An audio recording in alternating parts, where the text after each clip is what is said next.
Hi hello ನಮಸ್ತೆ ಇದ್ದಿದ್ರೆ ನಾನು ಗಜಾನಂದ್. ತುಂಬಾ ಕೇಳ್ತಾ ಇದ್ರಿ ಬೈಕ್ ಟ್ಯಾಕ್ಸಿ ಬಗ್ಗೆ ಏನಾದ್ರು ಅಪ್ಡೇಟ್ ಇದ್ರೆ ಕೊಡಿ. ಏನಾಯ್ತು, ಬೈಕ್ ಟ್ಯಾಕ್ಸಿ ಬ್ಯಾನ್ ಆಯ್ತಾ, ಏನು ಕರ್ನಾಟಕದಲ್ಲಿ ಇನ್ಮೇಲೆ ಬೈಕ್ ಟ್ಯಾಕ್ಸಿ ಇರುತ್ತಾ ಇಲ್ವಾ ಅಂತ ಹೇಳ್ಬಿಟ್ಟು ತುಂಬಾ ಕಮೆಂಟ್ಗಳು ಅದೇ ರೀತಿ ಮೆಸೇಜ್ಗಳು ಕೂಡ ಮಾಡ್ತಾ ಇದ್ರಿ. ಅದ್ರ ಬಗ್ಗೆ ಒಂದು ಅಪ್ಡೇಟ್ ಬಂದಿದೆ, ಇವಾಗ ಅದನ್ನ ತಿಳಿಸ್ಕೊಡ್ತೀನಿ. ಮಹತ್ವದ ಹೇಳಿಕೆಯನ್ನ ಕೊಟ್ಟಿದ್ದಾರೆ ನಮ್ಮ ಸಚಿವರು ರಾಮಲಿಂಗ ರೆಡ್ಡಿ ಅವರು.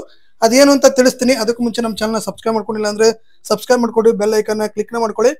ತುಂಬಾ ಒಂದು 7-8 ವರ್ಷದಿಂದ ನಡೀತಾ ಇದೆ. ಏನಪ್ಪಾ ಅಂದ್ರೆ ಬೈಕ್ ಟ್ಯಾಕ್ಸಿ ಮತ್ತೆ ಅದೇ ರೀತಿ ಆಟೋ ಚಾಲಕರು ನಡುವೆ ಮಾರಾಮಾರಿ ನಡೀತಾನೆ ಇದೆ. ಬೈಕ್ ಟ್ಯಾಕ್ಸಿ ಅವರು ಲೀಗಲ್ ಇಲ್ಲ ಅಂತ ಹೇಳ್ತಾರೆ, ಅದೇ ರೀತಿ ಇವರು ಇಲ್ಲ ಲೀಗಲ್ ಮಾಡ್ತೀವಿ ಅಂತ ಹೇಳ್ಬಿಟ್ಟು ಬೈಕ್ ಟ್ಯಾಕ್ಸಿ ಟೀಮ್ ಕಡೆಯಿಂದ ಹೇಳ್ತಾರೆ.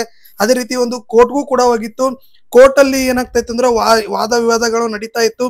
ಅಕಸ್ಮಾತ್ ಏನಾದ್ರು ಆಟೋದವ್ರು ಏನಾದ್ರು ತಡೆದ್ರೆ ಇಲ್ಲ ಕೋರ್ಟ್ ಅಲ್ಲಿ ಇದೆ, ಕೋರ್ಟ್ ಅಲ್ಲಿ ಇತ್ಯರ್ಥ ಆಗೋವರೆಗೂ ಏನು ಮಾಡಕ್ ಆಗಲ್ಲ ಅಂತ ಹೇಳ್ಬಿಟ್ಟು ಎಲ್ರೂ ಕೂಡ ಹೇಳ್ತಾ ಇದ್ರು. ಅದೇ ರೀತಿ ನಾವು ಕೂಡ ಅದನ್ನೇ ಎಲ್ಲಾ ಕಡೆ ಹೇಳ್ತಾ ಇದ್ವಿ, ಇಲ್ಲ ಕೋರ್ಟ್ ಅಲ್ಲಿ ಇದೆ, ಕೋರ್ಟ್ ಅಲ್ಲಿ ಏನ್ ತೀರ್ಮಾನ ಆಗುತ್ತೋ ಆಗ್ಲಿ, ಅಲ್ಲಿವರೆಗೂ ವೇಟ್ ಮಾಡೋಣ ಅಂತ ಹೇಳ್ಬಿಟ್ಟು ಆಟೋದವ್ರಿಗೂ ಕೂಡ ಹೇಳ್ತಾ ಇದ್ವಿ. ಅದೇ ರೀತಿ ಯಾರು ಪೊಲೀಸ್ ಅವರು ಕೂಡ ಆಗಿರ್ಬೋದು, ಆರ್ ಟಿ ಅವರು ಕೂಡ ಆಗಿರ್ಬೋದು ವೇಟ್ ಮಾಡ್ತಾ ಇದ್ರು.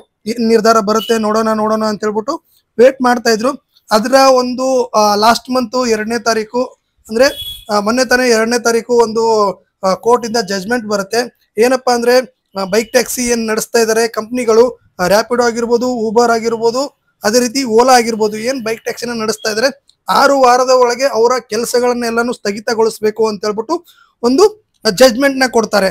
ಅದಕ್ಕೆ ಜಜ್ಮೆಂಟ್ ಕಾಪಿನ ಇಟ್ಕೊಂಡಂತಹ ಆಟೋದವ್ರು ಏನ್ ಮಾಡ್ತಾರೆ, ಅದನ್ನ ಸಚಿವರಿಗೆ ತಲುಪಿಸ್ತಾರೆ. ಈ ರೀತಿಯ ಒಂದು ಜಜ್ಮೆಂಟ್ ಬಂದಿದೆ, ಇದಕ್ಕೆ ಮುಂದೆ ಏನ್ ಮಾಡ್ಬೇಕು ಅಂತ ಹೇಳ್ಬಿಟ್ಟು. ಅದಕ್ಕೂ ಮುಂಚೆ ಇನ್ನೊಂದು ಹೇಳ್ಬೇಕು, ಏನಂದ್ರೆ ಕೋರ್ಟ್ ಏನ್ ಜಜ್ಮೆಂಟ್ ಕೊಟ್ಟಿದೆ ಅಂದ್ರೆ 6 ವಾರದ ಒಳಗೆ ಬೈಕ್ ಟ್ಯಾಕ್ಸಿ ಏನಿದೆ, ರ್ಯಾಪಿಡೋ ಆಗಿರ್ಬೋದು, ಓಲಾ ಆಗಿರ್ಬೋದು, ಊಬರ್ ಆಗಿರ್ಬೋದು, ನಿಮ್ಮ ನೀವೇನು ಇವಾಗ ಓಡಿಸ್ತಾ ಇದ್ದೀರಾ ಇದನ್ನ 6 ವಾರದೊಳಗೆ ಸ್ಥಗಿತಗೊಳಿಸಬೇಕು.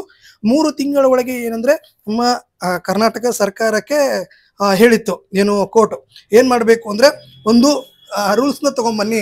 ಯಾವ ರೀತಿ ಅಂದ್ರೆ ಬೈಕ್ ಟ್ಯಾಕ್ಸಿನ ಬಿಡೋಣ, ಏನಾದ್ರೂ ನಾವು ಅವ್ರಿಗೆ ಡ್ರೆಸ್ ಕೋಡ್ ನ ಹಾಕೋಣ, ಇಲ್ಲಾಂದ್ರೆ ಎಲ್ಲೋ ಬೋರ್ಡ್ ಗಾಡಿಗಳನ್ನ ಮಾಡ್ಸೋಣ, ಇಲ್ಲಾಂದ್ರೆ ಪರ್ಮಿಟ್ ಕೊಡೋಣ, ಯಾವ ರೀತಿ ಮಾಡೋಣ ಅಂತ ಹೇಳ್ಬಿಟ್ಟು ಒಂದು ರೂಲ್ಸ್ ನ ತಗೊಂಡ್ಬನ್ನಿ. ಆಮೇಲೆ ಒಂದು 3 ತಿಂಗಳೊಳಗೆ ಅಂತ ಹೇಳಿದ್ರು.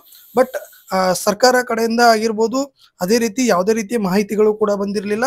ಅದೇ ರೀತಿ ನಾವು ಕೂಡ ಬೈಕ್ ಟ್ಯಾಕ್ಸಿನ ಕಾಂಟ್ಯಾಕ್ಟ್ ಮಾಡೋದಕ್ಕೆ ಟ್ರೈ ಮಾಡಿದ್ವಿ.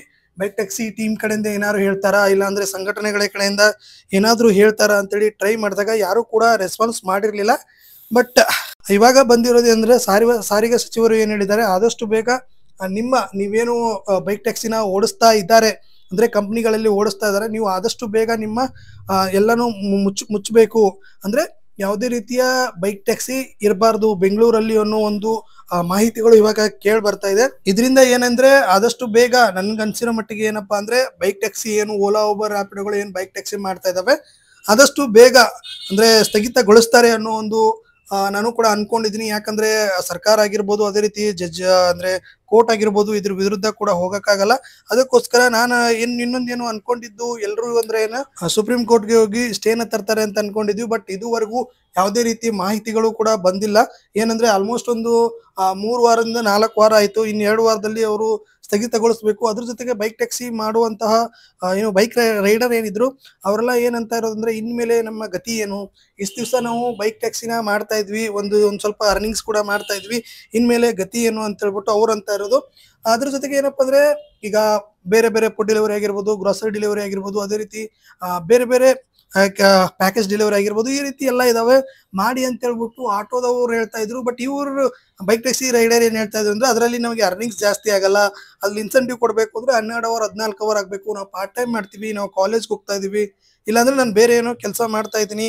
ಬಟ್ ಈ ಟೈಮಲ್ಲಿ ನಮಗೆ ಬಂದು ಅಂದ್ರೆ 12 ಅವರು 14 ಅವರು ಇನ್ಸೆಂಟಿವ್ ತಗೊಳಕ್ಕೆ ಮಾಡಕ್ಕಾಗಲ್ಲ. ಅದಕ್ಕೋಸ್ಕರ ನಮಗೆ ಕಂಫರ್ಟೇಬಲ್ ಆಗಿದೆ, ಪಾರ್ಟ್ ಟೈಮ್ ಅವ್ರಿಗೆ ಇದು ಕಂಫರ್ಟೇಬಲ್ ಆಗಿದೆ ಅಂತ ಹೇಳ್ಬಿಟ್ಟು ಬೈಕ್ ಟ್ಯಾಕ್ಸಿ ರೈಡರ್ಗಳು ಕೂಡ ಹೇಳ್ತಾ ಇದ್ರು.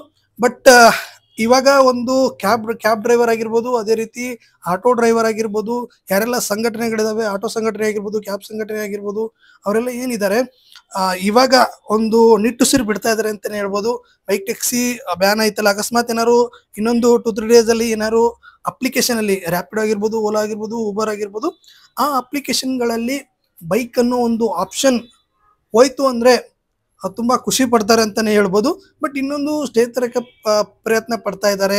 ಅದ್ರ ಜೊತೆಗೆ ಸರ್ಕಾರದ ಮನವೊಲಿಸಕ್ಕೆ ಪ್ರಯತ್ನನ ಪಡ್ತಾ ಇದ್ದಾರೆ. ನಮ್ಮ ಏನು ಬೈಕ್ ಟ್ಯಾಕ್ಸಿ ಏನು ಕಂಪ್ನಿಗಳಿದಾವೆ ಸರ್ಕಾರದ ಮನಸ್ಸನ್ನ ಚೇಂಜ್ ಮಾಡಕ್ಕೆ. ಇಲ್ಲ ಅಂದ್ರೆ ನಮ್ಗೆ ನೀವೇ ಹೇಳಿ ಎಷ್ಟು ಗಾಡಿಗಳನ್ನ ಬಿಡೋಣ, ನೀವು ಯಾವ ರೀತಿ ಪರ್ಮಿಟ್ ಕೊಡ್ತೀರಾ, ಏನಾದ್ರು ಎಲ್ಲೋ ಬೋರ್ಡ್ ಮಾಡಿಸ್ಕೊಡ್ತೀರಾ, ಇಲ್ಲ ಅಂದ್ರೆ ಅವ್ರಿಗೆ ಡ್ರೆಸ್ ಕೋಡ್ ಇರ್ಬೇಕಾ, ಅದೇ ರೀತಿ ಏನಾದ್ರು ಪರ್ಮಿಟ್ ಕಟ್ಟಬೇಕಾ, ಇಲ್ಲಾಂದ್ರೆ ಇನ್ಸೂರೆನ್ಸ್ ಅಲ್ಲಿ ಏನಾದ್ರು ಚೇಂಜಸ್ ಮಾಡ್ಬೇಕಾ, ಈ ತರ ಎಲ್ಲ ಪ್ಲಾನ್ಗಳನ್ನ ಕೇಳ್ತಾ ಇದಾರೆ.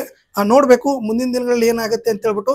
ಬಟ್ ಖಂಡಿತವಾಗಿ ನಮ್ಮ ಸಾರಿಗೆ ಸಚಿವರು ಏನಿದ್ದಾರೆ ಅವರು ಒಂದು ವಾರ್ನಿಂಗ್ ಕೊಡೋ ರೀತಿನೇ ಹೇಳಿದ್ದಾರೆ ಅಂತಾನೆ ಹೇಳ್ಬೋದು ಬೈಕ್ ಟ್ಯಾಕ್ಸಿ ಕಂಪನಿಗಳಿಗೆ. ಆದಷ್ಟು ಬೇಗ ನಿಮ್ಮ ಕಂಪ್ನಿಗಳಲ್ಲಿ ಏನ್ ಬೈಕ್ ಟ್ಯಾಕ್ಸಿನ ಓಡಿಸ್ತಾ ಇದ್ದೀರಾ ಆದಷ್ಟು ಬೇಗ ಸ್ಥಗಿತಗೊಳಿಸಬೇಕು, ಆದಷ್ಟು ಬೇಗ ಇದನ್ನ ಮುಚ್ಚಬೇಕು ಅಂತ ಹೇಳ್ಬಿಟ್ಟು ಹೇಳಿದ್ದಾರೆ. ನೀವೇನಾದ್ರೂ ಅದೇ ರೀತಿ ಏನಂದ್ರೆ ನೀವು ಆಟೋ ಆಗಿರ್ಬೋದು, ಅದೇ ರೀತಿ ಕ್ಯಾಬ್ ಆಗಿರ್ಬೋದು, ಏನೆಲ್ಲ ನೀವು ಅಗ್ರಿಗೇಟರ್ ಕಂಪ್ನಿಗಳಿಂದ ಏನ್ ನಡೆಸ್ತಾ ಇದ್ದೀರಾ ಅದನ್ನ ನೀವು ನಡ್ಸ್ಕೋಬಹುದು. ಬಟ್ ಬೈಕ್ ಅನ್ನು ಒಂದು ಆಪ್ಷನ್ ನ ತೆಗಿಬೇಕು ಕರ್ನಾಟಕದಲ್ಲಿ, ಅದು ಅಲ್ಲದೆ ಎಸ್ಪೆಷಲಿ ಬೆಂಗಳೂರಲ್ಲಿ ಅಂತ ಹೇಳ್ಬಿಟ್ಟು ಖಡಕ್ ಆಗಿ ವಾರ್ ಮಾಡಿದ್ದಾರೆ ಅನ್ನೋ ಒಂದು ಮಾಹಿತಿಗಳು ಕೂಡ ಬರ್ತಾ ಇದೆ. ಬಟ್ ಇದ್ರ ಬಗ್ಗೆ ನಿಮ್ಗೆ ಏನ್ ಅನ್ಸುತ್ತೆ ಬೈಕ್ ಟ್ಯಾಕ್ಸಿ ರೈಡರ್ ಆಗಿರ್ಬೋದು, ಅದೇ ರೀತಿ ಆಟೋದವ್ರು ಆಗಿರ್ಬೋದು, ನಿಮ್ಮ ಅನಿಸಿಕೆ ಏನು ಅಂತ ಹೇಳ್ಬಿಟ್ಟು ಕಮೆಂಟ್ ಮೂಲಕ ತಿಳಿಸಿ. ಇಷ್ಟು ಬಂದಿರುವಂತಹ ಮಾಹಿತಿ, ಇದ್ರ ಬಗ್ಗೆ ಮುಂದಿನ ದಿನಗಳಲ್ಲಿ ಮತ್ತೇನೇ ಮಾಹಿತಿ ಬಂದ್ರು ಅದ್ರ ಬಗ್ಗೆ ನಿಮ್ಗೆ ಅಪ್ಡೇಟ್ ಮಾಡ್ತೀನಿ. ಸಬ್ಸ್ಕ್ರೈಬ್ ಮಾಡ್ಕೊಳ್ಳಿ, ಬೆಲ್ ಐಕನ್ ಕ್ಲಿಕ್ ನ ಮಾಡ್ಕೊಳ್ಳಿ. ಮತ್ತೆ ಮುಂದಿನ ದಿನಗಳಲ್ಲಿ ಸಿಗೋಣ. Thank you so much, bye.